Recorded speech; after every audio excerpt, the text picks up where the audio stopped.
Hey guys, so I have not posted on here in a while. I have not posted for a while, but I just thought that I would give an update. So those last videos were the first videos that I ever posted, and I haven't posted since, as you noticed. But I figured today I just want to share my testimony a little bit of where I'm at. Um, I I'm a single mom of three and I'm divorced and I was working a full-time job. I took in my mom and I take care of my mom. So I have three kids and I take care of my mom.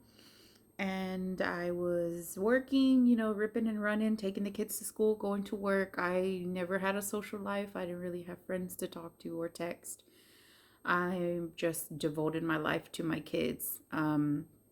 It wasn't until 2 years ago that I stopped going out.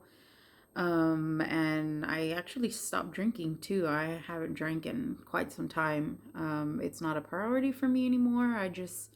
Things just started falling off in my life. And I started following God more because signs were happening to me that were unexplained, and I knew it was God, but everyone around me didn't understand. And so I felt a little isolated. So I kind of wouldn't talk to anyone. I didn't want to go out because I felt like no one understood me.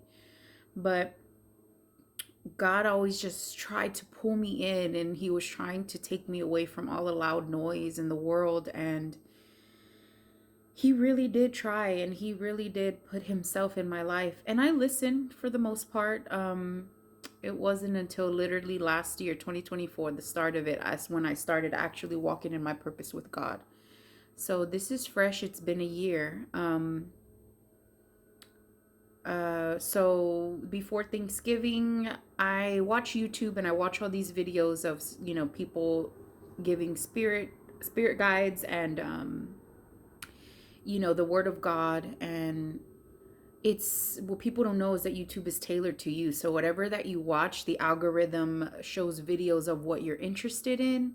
And all of my videos were God videos, spiritual videos. I don't really have a YouTube space with anything else. So I know that when I open my YouTube and all the messages of all these people who don't even know each other, they all say the same things sometimes. Some days it says you're about to go through something hard. And then lo and behold, something happens in my life where it's hard, and I'm praying and I'm trying to understand what's happening. Well, I'm at work and I'm working the shift by myself. I'm a phone operator for a hotel, and that night my YouTube video told me, well, multiple of them were telling me that I was about to move and a huge shift was about to happen and my life was about to completely change. It was telling me that the next day this was going to happen, and I left that night from work really nervous. Of course anyone would, because everything that these videos had been saying every day up until that day was coming to life, was real. So I was kind of nervous that night. I went home, but it was in the back of my mind that, okay, tomorrow's the day. I was living in an apartment, my first apartment ever after my divorce, and it was not the best. The apartment complex treated me awful. They put me in a unit that was full of roaches, and it was just so bad. And I was paying $1,100 a month for a two-bedroom and one bath, and it was rough. But I'm grateful that it got me through, because that was the first time that I had been out on my own since my divorce. I was married for 8 years. Um, well, I was married for 4, but we were together for 4, so I say 8. But yeah, so I was in this apartment and I hated it. Every day I'd pray to God, please, God, get me out of this. I'm ready. Use me as a vessel. I'm ready to go. I'm ready to spread your word. I don't want to be here anymore. I want something better. I deserve something better. We all deserve better. And I had been praying and asking for that every day. About a year into living in those apartments, and I was there for 2.5 years. And my lease was up in another 6 months. So the day before Thanksgiving, I I got that video, and I get home, tend to my kids, we go to sleep. 6:30 a.m., like on the dot, I wake up to a noise of water, rushing water. And my daughter's 3, she's potty training, and I thought it was her peeing in the hallway. She was standing in the hallway peeing. Sometimes she does this. She'll take off her pull up, and kids. So I'm half asleep and I hear this rushing water, and I'm like, "Stop, please stop," because I think it's my baby. And I realize my baby's laying on me, and I woke up and I seen my ceiling in my hallway completely coming down with water. A hot water pipe burst in my apartment. Completely, I got like 2 inches of water. I lost almost everything. Um, and mind you, this was the day before Thanksgiving. It was so bad I had to wake my kids up. We had to get out of my apartment through a window. My kids were safe. We were okay. And my mom was just so worried, like, of course, all my neighbors were like, they couldn't believe it. And I wasn't upset, surprisingly. I wasn't like angry. I wasn't mad. I was more so like just thinking of those videos at work, like it was happening. This was it. I literally had to move out of this apartment. I could not come back here. There was so much mold exposed from the ceiling coming down. It was just an unlivable apartment. I lost a lot. But I knew that this was a new beginning for me. I knew that God was telling me this is it. This is the shift, right? And the shift that I've been waiting for, wanting. And so I work at a hotel. So I got a deal on a hotel. We stayed at a hotel that day and we spent Thanksgiving in a hotel room. So long story short, that happened. Ever since that happened, the synchronicity of my life has just been unexplainable and almost unbelievable. So right after that, I was living in hotels for about a week or two, literally, um, with my kids, and they would go with their dad. Every other weekend, I share custody with their father, so they would leave, and I would just work more. When they were gone, I would just work extra hours. I would work as much as I can, pay for a hotel room for me and my mom to go sleep every day. And all the money that I had saved for Christmas, for my kids' gifts, for Thanksgiving, I had to use all of it, every cent of it to live. And um, I wasn't upset. I wasn't angry. I wasn't scared. And my dad actually told me, he's like, how are you not freaking out? Anyone in your situation would freak out about this. And I just said, God has a plan. I didn't explain to anyone those videos I seen because I felt like no one would understand. They would probably think I was crazy. But I knew it was the work of God, and I had been asking for this for a year, so it had to happen this way. So my apartments tried to evict me. They wanted me to pay. I stopped living in that apartment since that day. So then December came and I had to pay rent. So I refused. I was like, I need another unit. This water pipe burst. The thing was, they already knew about this. It had leaked before. They just patched it up, knowing that that it was coming. So they, like I said, they treated me pretty bad. They wanted to evict me. They officially put an eviction on me of $1,300 in an apartment that I wasn't living in, that was completely destroyed. So I was really stressed out at that. The fact that I didn't have anywhere to live now, it wasn't weighing on me as much as it normal people would have weighed on, but I just knew it was the hand of God. I was just grateful I was out of there, to be honest. I was so done with those apartments. I was just grateful that I was out, and I was pushed to find something new. So, long story short,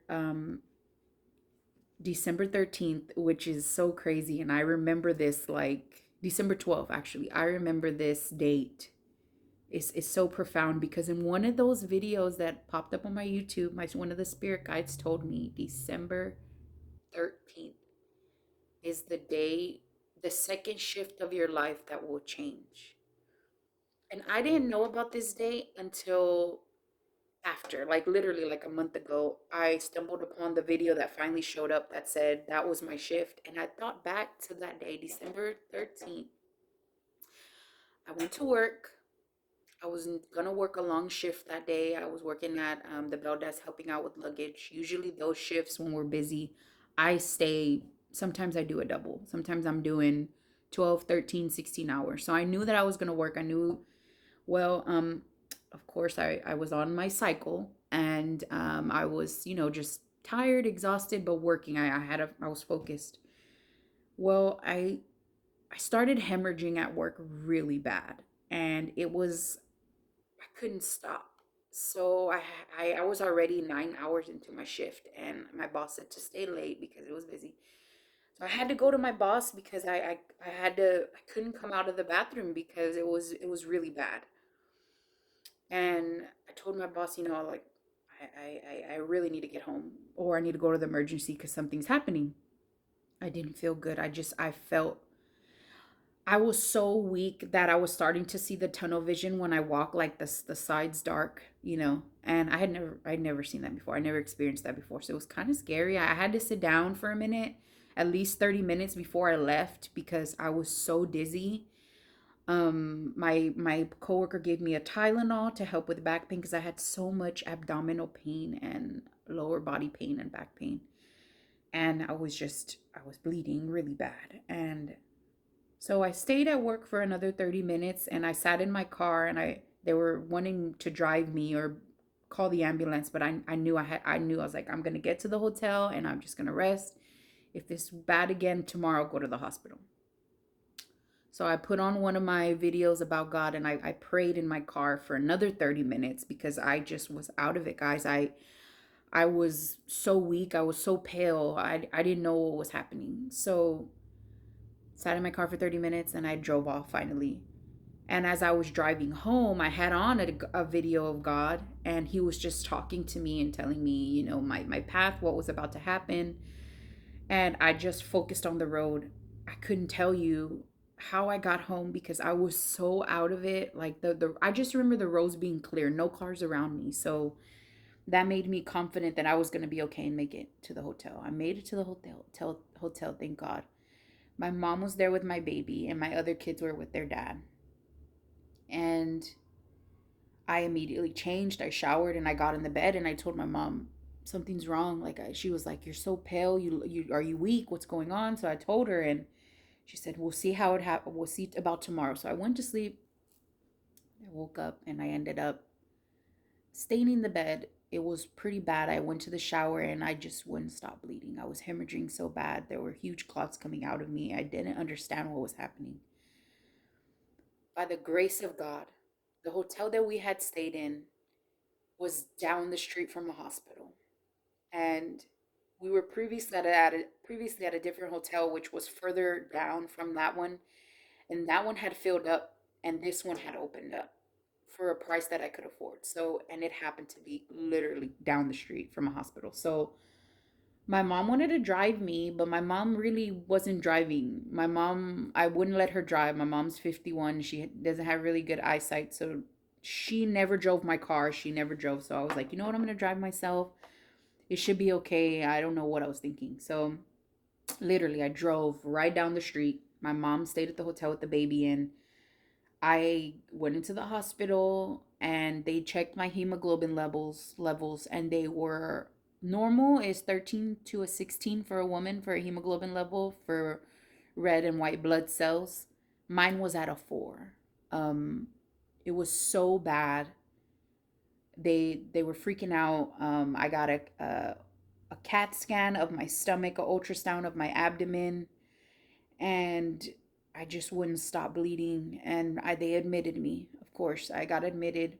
I had to get a blood transfusion. My heart rate dropped, my temperature dropped, and they just were racing to get this blood inside of me because I was just failing before their eyes. And I just kept thinking, like, is this it? Is this how it's gonna be? Like, is this can't be it? Like, I know I'm supposed to fight.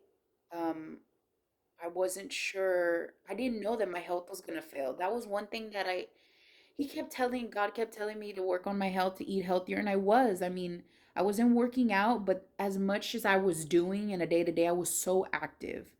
So, and I was eating good. But I ran on caffeine. Caffeine is my vice. I wouldn't eat and I would just drink coffee to go get through the day. I was so weak. I'm anemic. So losing all that blood, of course, I was even more weak. I was drinking up to 4 coffees a day, and I wouldn't eat. I would barely eat. So I'm in the hospital, everything's going down, and I'm just talking to God, like, what do we do, God? I'm ready to fight. I know this can't be my ending. I know this can't be my ending. All of this has to happen for a reason, right?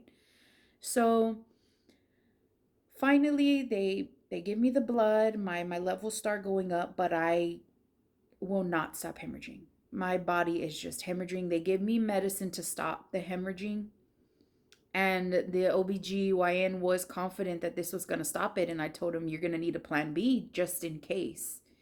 And his plan B was to give me another round of the medicine to stop the bleeding. Okay, great.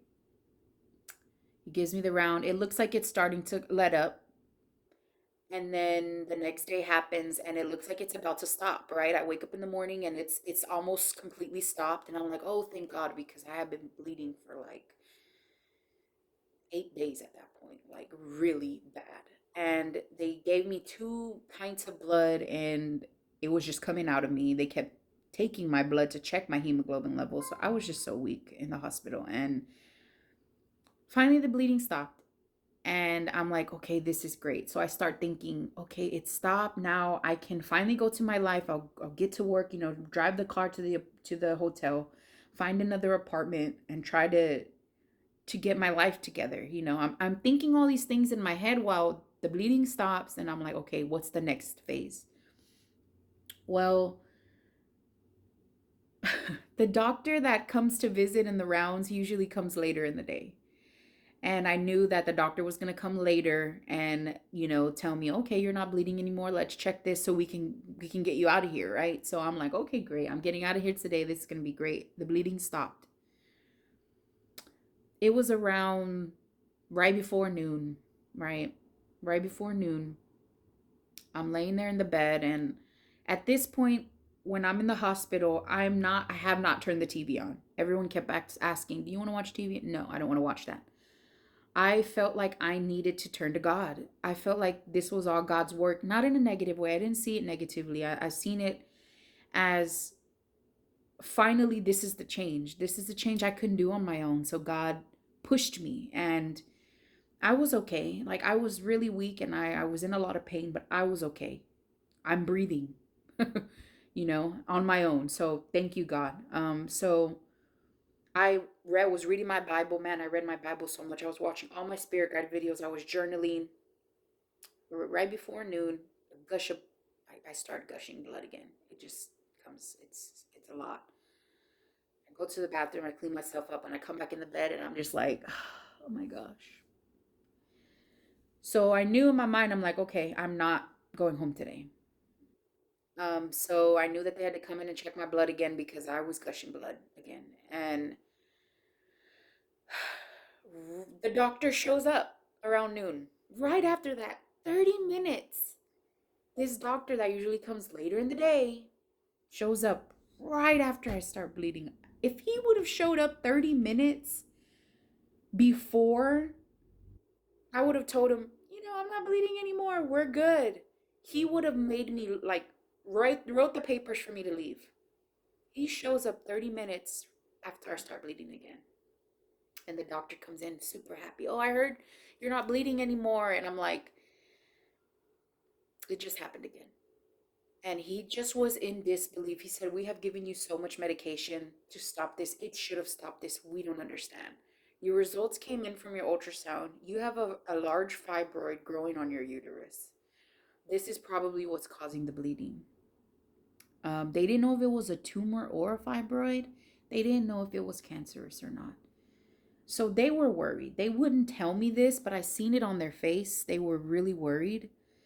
And so I was starting to get worried, but then I just started praying. I just turned to God and I'm like, I'm not going to be deferred. I'm not going to be put you aside, Lord. I'm going to keep going. So the doctor says, obviously, you're not leaving today. We need to find another solution. So the OBG comes because he only comes whenever, it's important. The other doctors come for everything else. So he comes in and he tells me it's most likely that fibroid or tumor that's causing the bleeding and it's not stopping. Um, have you ever thought of getting a hysterectomy? So, long story short, I've been dealing with heavy periods since I was 9. I've it was so bad that I had to get a doctor's note every month to miss school for a week, at least 5 days, because I was bleeding up to 7 days. So I've dealt with anemia my whole life. I almost even was diagnosed with leukemia because I started losing my hair. My iron was so bad, but I managed to not, for that not to happen. That was when I was like 14 years old. So in my marriage, I did suffer some sexual abuse. My insides, after I had my first daughter, which was vaginally, she was natural, everything was okay. Up until then, I don't remember anything negatively going on in my body. Um, so then I had my second daughter. Well, no, yeah, then I had my second daughter and I had a C-section with her. And after the C-section, I developed scar tissue inside, which I was diagnosed with endometriosis. That was so painful. I dealt with pain every day, especially when I was on my cycle. It was just awful. And my marriage started going down. That's when my marriage started failing. And then we thought let's try for boys. We had two girls, we tried for a boy. We did everything we could. I got a positive test. I'm like, this is my son. I know this is my son. I prayed to God for him. Well, I had a dream one day. We even bought maternity clothes. Everything was already going to be set in motion. And one night I had a dream of my son that I seen him. I was playing with him on these beautiful green pastures. It was like heaven. Like if I was in heaven and I was playing with my son. And I remember thinking in the dream, I don't want to leave this. His little giggle and laugh, his little denim shorts. He didn't even have a shirt on, so I got to see his beautiful little skin, brown skin. And I woke up and I started gushing blood in the bed. And I knew that was my son. I knew I lost him. That was so hard for me. But I know that one day I will see him again. I'll see my boy again. So after that, my body just started going down. The endometriosis got so bad, I had to get surgery. So I had a robot. They had a robot cut me open in my stomach and remove all the endometriosis that I had. And it helped. That was a rough surgery. It helped a little. I dealt with it, and then my marriage started failing more. Then I actually had a tumor growing here, and I had to get that removed. And that damaged my nerve in my left arm. So now I have like complete numbness in my arm. So, I kept persevering. My husband, my two kids, and my marriage started getting bad. And we finally got a house and we moved to a house and we had our home, and my marriage got worse. Um, I was in so much pain all the time inside. It was hard for me to have intercourse because of the endometriosis pain. It was so bad. And I guess my husband just didn't, my ex husband didn't understand. And, there were a lot of times where I was forced and it was really painful. And so my insides were damaged. And I was told I couldn't have any more kids.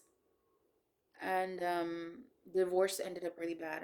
And after the divorce, I ended up meeting someone else, and I had another daughter. I had a daughter, and they told me I couldn't have any more kids, that I was damaged inside. And I had another daughter with someone, and I really hoped that would work, but it didn't. But I knew she had to be born. She was a miracle after two miscarriages, and she happened. they told me to prepare myself to lose her 3 times because I hemorrhaged 3 times with her. But she stayed strong. And then 8 months into my pregnancy, I went swimming. And when you swim, all your organs raise and they move around. Well, a tumor surfaced that was hiding behind the sac of my daughter, and I went into early labor. I had to go to the emergency. She was almost 3 weeks early. So they told me they wanted to try to keep her inside. The tumor was the size of a baseball, and it completely contorted my ovary and killed my ovary. This is why I was having contractions and I was going into labor. My body was just like trying to get the baby out of me because of that tumor. It was poisonous. So I was 24 hours in with contractions, no medicine, complete pain, my daughter in big belly. I had to sign papers that if we had died, someone was going to pick up our body because they didn't know if this tumor erupted, if it was going to poison her, poison my body. So that time was a blur because I was just in so much pain, in and out of pain. It was around right after the end of COVID, so my no one could be with me. My mom was with my kids, my other 2 kids, and I was alone in the hospital. So I got a surgery. I had to get an emergency surgery, a C-section. They cut me open. They flew in surgeons from San Antonio and all around us, and to try to get this tumor out without nicking the sac of my baby. So they put me under. Of course, I don't remember anything. But I just remember waking up in so much pain, and the doctor came in and said, "We were successful. Your baby's still in there. We didn't nick the sac, but we got the tumor out, but we had to take out the whole ovary and your tube because it was completely damaged." He showed me a picture, and my ovary was contorted and the tumor was like this big. It was the size of a baseball. It was black. My tumor, my ovary and my tube, because you have two ovaries and two tubes, it was completely black. They had to remove it. So they removed it. They sewed me back up. Remember, it's just like a C-section, and I have a huge belly. They cut, they got it out. Thank God I'm alive. I wake up with my baby. She's okay. And then they told me 3 weeks later they're gonna have to cut me open to have her. That was really hard. That pain, I don't wish that on anyone. So, fast forward to now, I had her 3 weeks later. They cut me back open, got her out. Of course, she was healthy, thank God. She was great. My body was really rough. I persevered. I had a lot of pains, my endometriosis came back worse. It was really bad. So, fast forward to now, I'm in the hospital. They're telling me to suggest a hysterectomy. I had suggested that to my OB, and my OB said no, of course, because I was too young. I'm 33 now. So this was when I asked for this, I was at least 29, 28. They told me no, I was too young. So this doctor said, we're going to have to consider this because we don't know if this tumor is cancerous. You have a lot of scar tissue on your uterus. And clearly the bleeding doesn't want to stop. We need to stop this bleeding or it's going to be bad. So I'm like, you know what? This is it. This is my chance. I finally get to get a hysterectomy. I have my 3 girls, and I'm good. I have 3 kids. I'm good. I'm 33. I know I'm going to see my son in heaven. I know I am. And I'm okay with that. So let's do the hysterectomy. They okayed the hysterectomy now. Um and a whole thing happened where I was supposed to get the surgery and then I didn't.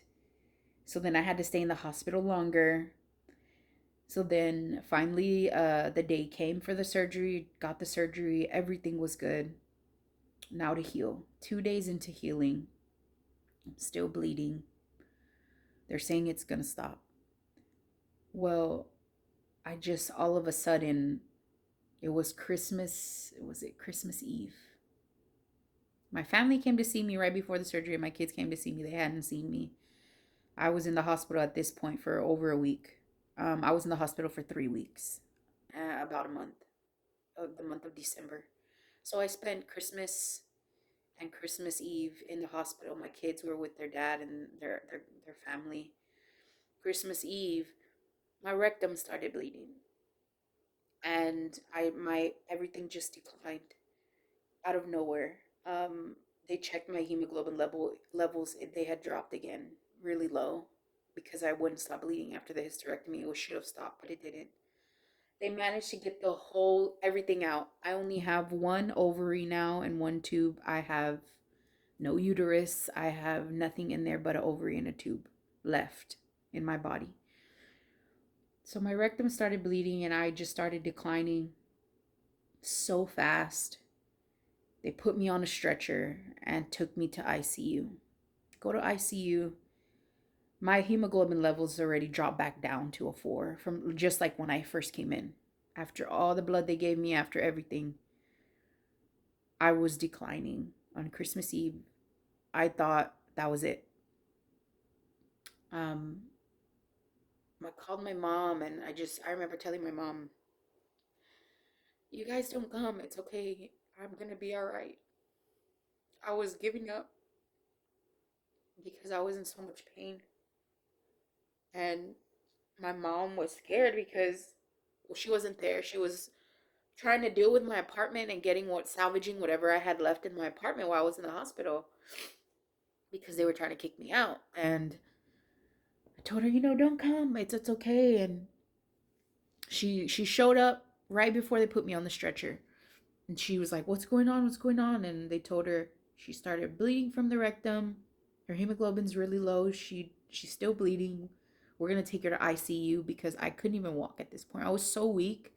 It was hard to raise my arms. I couldn't walk to the bathroom. I needed help. I was so dizzy. So my mom was like trying to keep it together. She was really scared.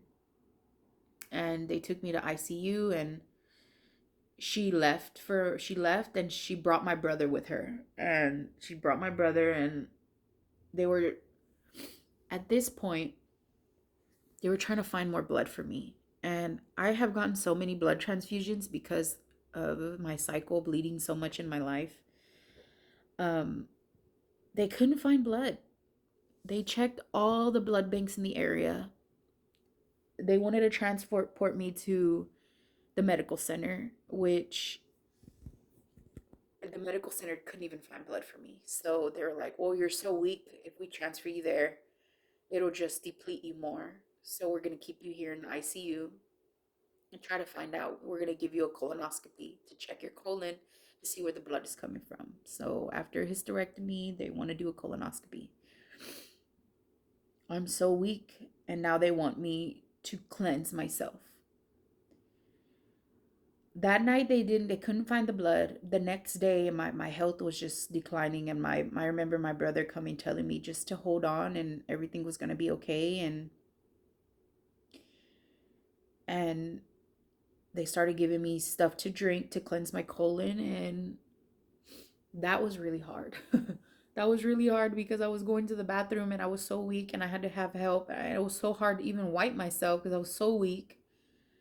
I was just like at the lowest. If anyone was in that position, I don't know if they could have handled it because it was really scary. But I kept my faith in God. I kept just telling him, if this is it, just take care of my kids, like I'm not ready to go yet. I have more life to live. Um so the next morning, by a miraculous idea, two nurses put their heads together and they mixed some blood together to create my type of blood. My type of blood is rare. So where they couldn't find it, they figured it out. They got me 2 pints of blood, immediately got it in. This was Christmas Day. And I hadn't talked to my kids for Christmas Eve. I hadn't talked to my kids on Christmas Day. I was so weak. I couldn't talk to anyone. I couldn't even text anyone. But they're cleansing me and I'm going to the bathroom and I'm just like, I can do this. I can do this. I can do this. God, give me strength. So the day before my surgery, I'm sitting there on the toilet and I'm just in so much pain and I'm crying. I'm screaming in pain and I'm crying out to God. Lord, help me with the pain. Help me, heal me, God. Please heal me. I need some strength right now. And I'm calling out to God, and I look down, and I don't even want to say, but the devil himself, he appeared in the floor. I seen him in the floor, the horns and all. And I just remember sitting there looking at him on the ground, and I'm like, no, you're not gonna take me. I'm not ready to die. You're not gonna take me. And he had this huge smile on his face. Like, this is your end. This is your end. And I knew I was not going with him. I knew that God had a plan for me, and I was going to heaven if it was my time. But something, there's just a fire in me, like, it's not my time. This isn't how my story is written. It's not. So I said, get away, devil. You're not wanted here. I am a child of God. God will heal me. God will protect me. And I'm screaming in pain. I'm screaming to the devil on the ground, and I'm so weak. And I close my eyes and I shake my head and I look down and he's gone. Because in the name of Jesus, I commended him to leave. So he left, and they took me back to the bed and they said, tomorrow's going to be your surgery. The doctor says you're ready. And I started bleeding again. So I was cleansing and bleeding, and man, I just felt awful. I couldn't even shower. They didn't have showers in the ICU, so I hadn't showered in 2 days. And it was awful. So the next day they finally give me my colonoscopy, and they go in there and they check everything, and I had some polyps in there that they cleared, and the doctor said, okay, it looks good, everything looks okay, there's no more bleeding, everything should stop. So I was in pain. I was in pain from the hysterectomy, I was in pain from the colonoscopy, and I had so many pokes on me. I had so many, like, IVs in me, and they were giving me constant fluids, constant iron. And I just laid there praying every time. I couldn't get up. I started watching The Chosen, and that was my only entertainment, was watching The Chosen. I didn't see anything else. I didn't see any social media for 3 weeks. I just was focused on God because of my health, and I knew that I had to get out of this for my kids. And after all that said and done, I'm still in ICU. I was in ICU for 4 days, and I was still bleeding vaginally, and they didn't understand why I was still bleeding. And so my hemoglobin levels started going up, and everything started coming back to normal. And I was just praying to God. I'm like, okay, God, this wasn't going to take me out. This wasn't it. I still have more life. I'm ready. So it's coming close to New Year's Eve, right? And I spent most of the time in the ICU. Finally, after the 5th day, they took me to my room. So this was December 30th. I finally get to a new room, in a normal room. I'm not in ICU anymore. I'm still lightly bleeding vaginally. My rectum is good. My levels start going up. My hemoglobin goes up. My iron is looking good. I'm getting color. The pain was starting to go away. I was still in abdominal pain, but they said that was normal. And I just, that last day, I'm like, God, this is it. I'm ready to go. I'm ready. Let's do this. So the whole thing with my apartment, I had to do a court hearing while I was in ICU on my phone. I had to appear in court for my apartments. They were trying to evict me. I showed up in court. They didn't show up. They dismissed the case. So by the grace of God, I didn't have an eviction on my name. At this point, I had no more money. No, I had nothing. I used all my savings in the hotel. I didn't even get my kids gifts. Of course, I didn't have Christmas with my kids. Um, and so I was like, okay, this is it, God. This is it. Everything was looking good. My health was looking good. So here comes New Year's Eve, and I get up and I have some energy. They gave me a walker, and I'm walking around and I'm talking to God, and I'm like, God, I'm ready. You see my strength. Let's do this. I'm ready. I'm ready to get out of here. I was just so miserable being in there. just I couldn't sleep, and it was just it was rough, but I got through, and I'm alive. So New Year's Eve, they say, you know what, you're looking good. It's time to go. It's time to go home. So I'm like, okay, great. It's time to go home. Where am I gonna go? At this point, I had no money for hotels. Um, my home wasn't there. I had to move whatever stuff that I had out to storage. So I had my salvage my bed because it was high up, and a few of my kids' toys, all of our clothes, everything else I had to leave. So managed to get a U-Haul, fill up a small U-Haul. That was all I had. Put it in a storage. My brother helped me pay for the storage because I didn't have money, of course, for the storage. My brother really helped me out with all of that and got everything out. The apartment got out of it, and my aunt offered to take me in. And I'm so grateful. I'm so grateful for my aunt. Me and her, we've always had a weird relationship growing up, but she God put her in a position to be there for me right now, and this is where I'm at now. I'm living with my aunt still, healing from the surgeries. And long story short, again, I had a car. I was helping my aunt take her to work. She didn't have a car, so it worked out. And I don't know, just my aunt has to register my car, and she accidentally put the wrong letter, so my car got towed. And I wasn't upset at her. I knew again it was God. Like God was telling me, stop. You cannot drive people around. Stop going back into your life. That's not going to be your life anymore. And I just kept trying to push it, like trying to push going back into normalcy, like talking to my job when I'm coming back and trying to get all my finances straight. And God just kept halting me. And God just like, nope, now you don't have a car. And now you can't go anywhere. Now you have to talk to me. Now you have to spend time with me. So when my aunt gets up, her three kids, my cousins, they go to school, and I'm here by myself while they're gone. And sorry. And it's been a rough journey. So since was it January 1st, I've been healing. They told me it would take 3 months. Here we are now, February 19th. This I've been stuck inside. I took my daughters finally came to visit me. I took them for a walk. We went for a walk to the store. That's the most that I've been doing. One day I felt really good.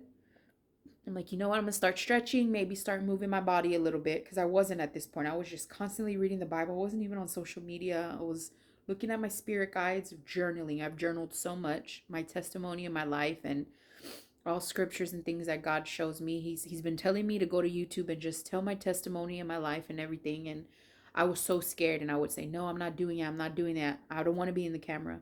Well, one morning I got up and I did, and those are the videos that you saw. That was the strength that God gave me one morning just to do it. And I finally did it. And now I stopped the videos because I've been going through some things, and I've been letting go of a lot of things. God is telling me that He's shifting me, He's preparing me, and He is putting me in position for something big. So, of course, we do our taxes, tax time. I file my taxes, everything. And I'm like, with this money, with this money, I'm going to finally get my place, get myself established again. I still have my job. My job is there whenever I'm ready, and get my car fixed and everything, get my car out of the impound, everything, get everything done. And then they say, oh, there's a delay on the taxes. So the taxes are not going to come till March. I'm like, oh, wow. Okay. So at this point, I'm a sitting duck. I have no car. I'm at my aunt's house. My kids, I'm far. I am 40 minutes from my kids. My aunt lives far out, so from everyone. So I'm really far from my kids. They see me every other weekend. Their dad drops them off to me, and I keep them for the weekend for a few days, and then they go back. And I finally just had them for like 5 or 6 days. And I had my baby for like 8 days, almost a week. They all just left yesterday. My baby left yesterday morning and my other kids left the day before. So now here I am alone. My first day alone after all that, being with the kids, back to normal, cooking for them, cleaning after them. I hadn't had that for a whole month or 2 months. So that was new. That was nice. They got to spend time with their cousins that they hadn't seen in a long time.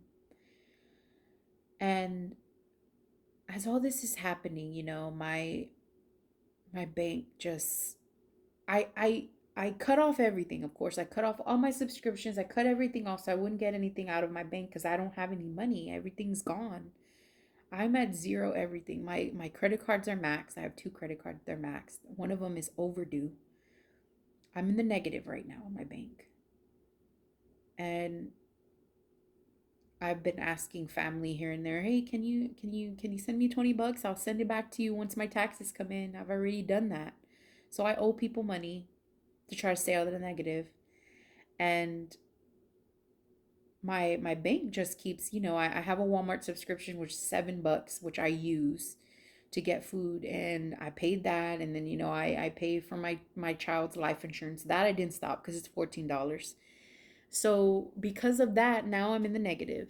And the credit card company called me. I'm in the negative when I need to pay something.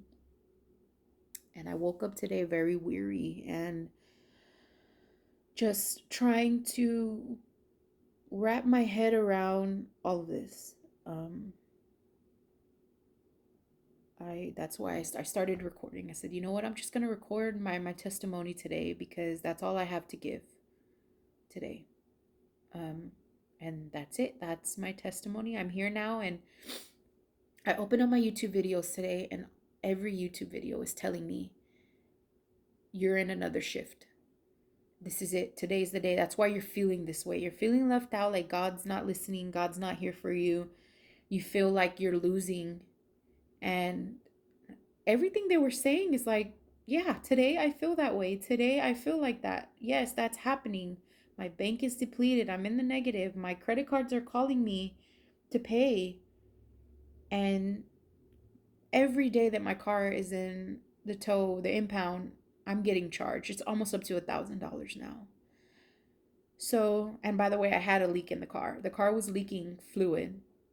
So I had to get that fixed. So I knew God took that away because if I was driving the car like that, we would have got stranded. I'm driving the kids to school. So I knew that was for a reason. So I know I'm like, the taxes will pay that off. The money will come. My bank will be replenished once these taxes hit. I don't want to rely on these taxes so much. I feel guilty for that. But that's the only money that I have to look forward to. I worked really hard for that.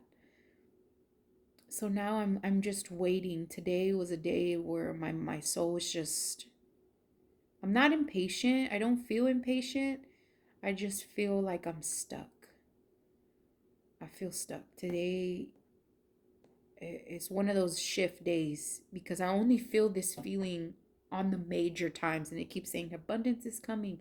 The life is shifting now, it's coming.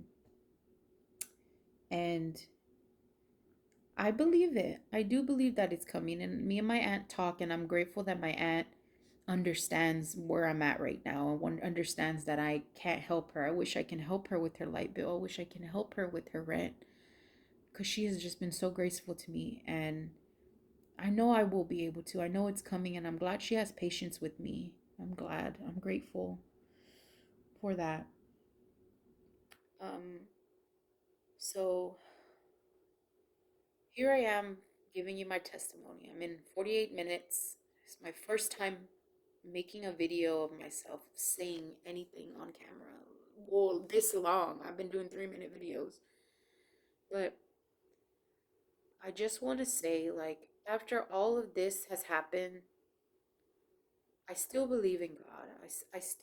I don't blame him because it's not him. He's the one giving me the little blessings. Every time my bank was in the negative, a friend would send me some money and say, hey, here's to help you randomly. And that would bring my bank back up, you know? So it's like people I didn't even think would help me in times where I didn't even ask for it, but it came at the times I needed it, you know? So that's why I have my faith still.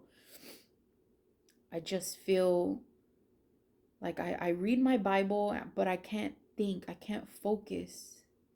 So that's why I'm just talking about it. I like to sing.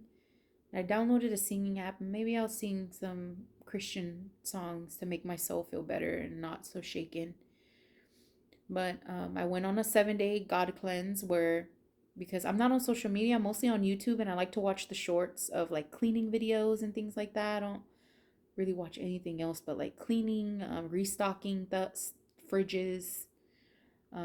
Right now, I'm really into like camping in your car, like people who make campers out of their car. I love that. Right now, I'm watching that, but it was starting to consume my time watching those things. So I went on a 7 day Lord cleanse, and I just no social media, nothing that has to do anything that doesn't have God in it. I didn't do or watch or think or see. So I did that for 7 days. That was actually harder than I thought. On the eighth day, I started watching YouTube shorts. I'm like, I just want to look at something else. I'd been praying so much, talking to God so much, and to the point to where it was like starting to like, because I was just stagnant because my bank kept going in the negative, and I'm just praying and praying and praying, and everything just keeps going down. I'm staying faithful. I never blame God. I never am mad at God. I just say, God, you know what? I'm trusting you. And as proof, the other day I was starting to get nervous about my aunt because I didn't want her to feel like, I'm here and I'm mooching off of her. I hate that feeling. I've been a person where I'm very independent. I do for myself and I help others. And now here I am where I can't even help myself, where I can't even help others. And I'm really, really trying my best not to feel useless. I'm just trying to be strong at this point. This was the first time that I put makeup on in days, or not even days, like weeks. And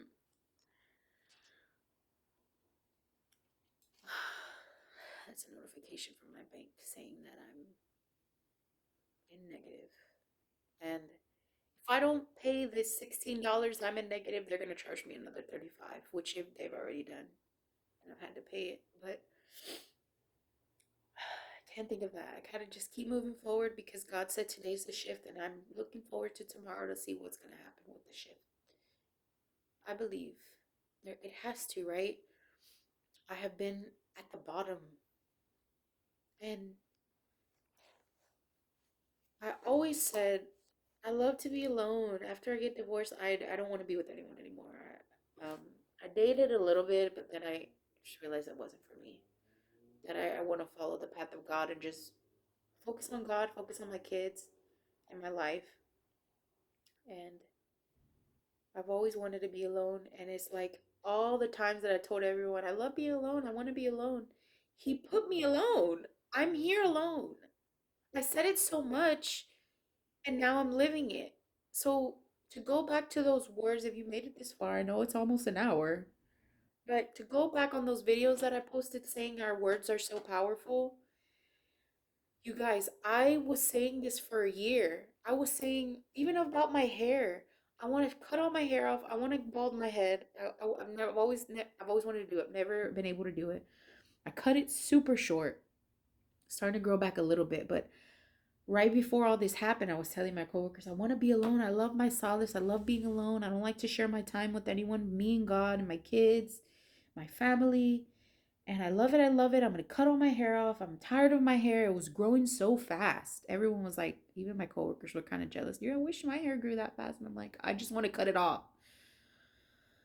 So now here I am alone. Everything that I said came into life. I'm by myself, completely isolated from everyone.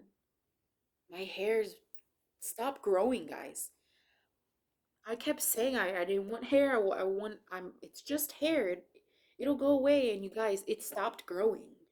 Like it has been this length for like 2 months because that's all I kept saying.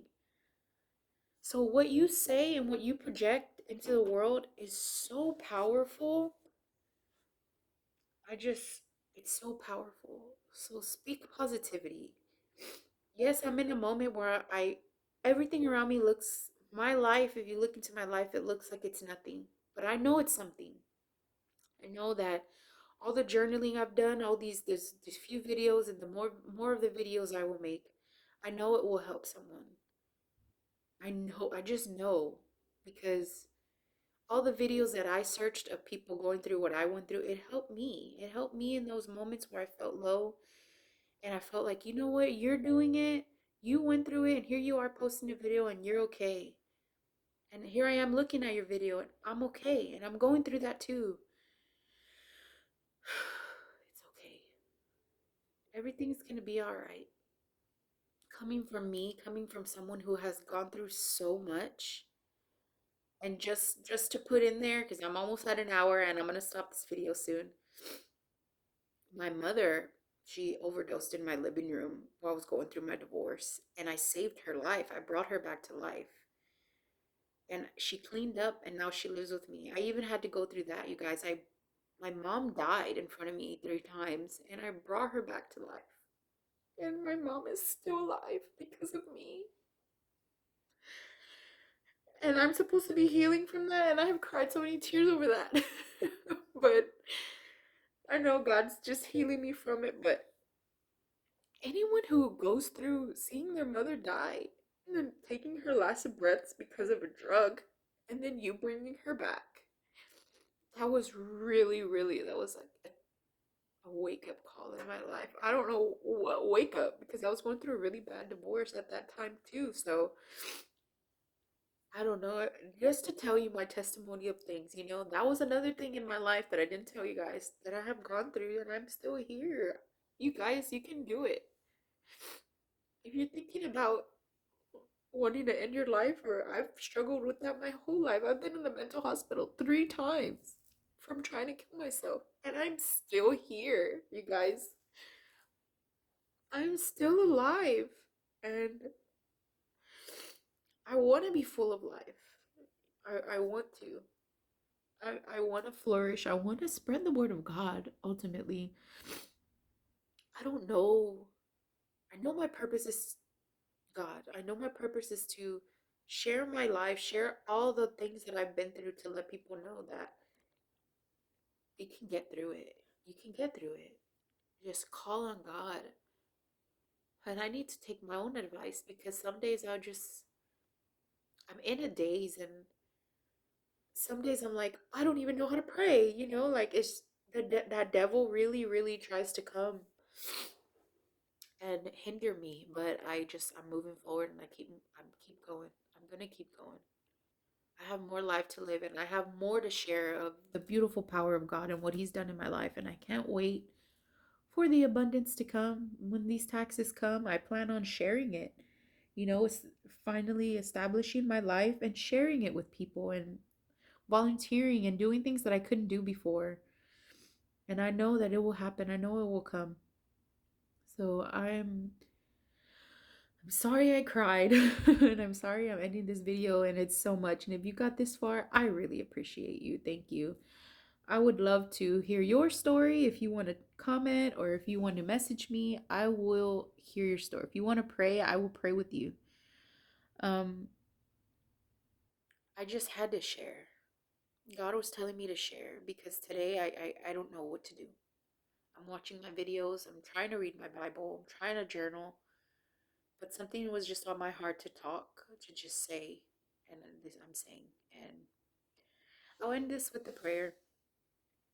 Um, Thank you, Father God, for waking us up today.